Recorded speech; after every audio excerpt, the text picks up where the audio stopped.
Mr. Saktiandi. Mr. Chairman, our prison takes a rehabilitative approach towards ex-offenders, and as such, there are a number of programs to rehabilitate and reintegrate offenders so that they may become responsible citizens upon completion of their sentence. But for rehabilitation to be successful, they must first have a safe place to stabilize their lives, or they could risk falling back to crime. One of my residents started sleeping at the void deck of his flats for months shortly after his release from prison. He had a thief with his family. He had no one to turn to and he was completely lost. He came to my MPS for food rations and help. I believe his case is not unique.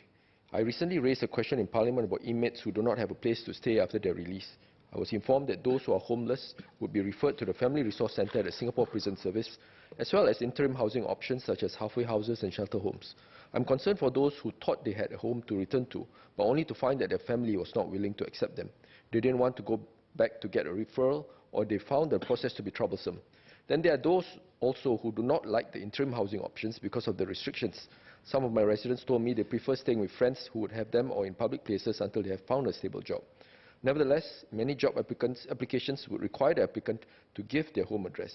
So this poses another stumbling block for this group.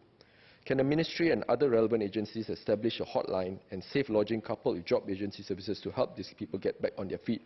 What more can MHA and the Prison Service do to ensure that prisoners have the necessary fallback option if the homes they return to are not viable?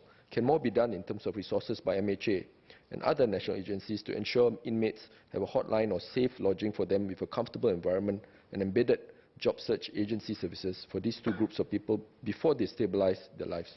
Can MHA and relevant agencies also work with private sector, real estate agencies and or private property agents to ensure the supply of adequate matching of rental housing is available for inmates about to be released or have been released but found out they have emergency housing issues? Thank you.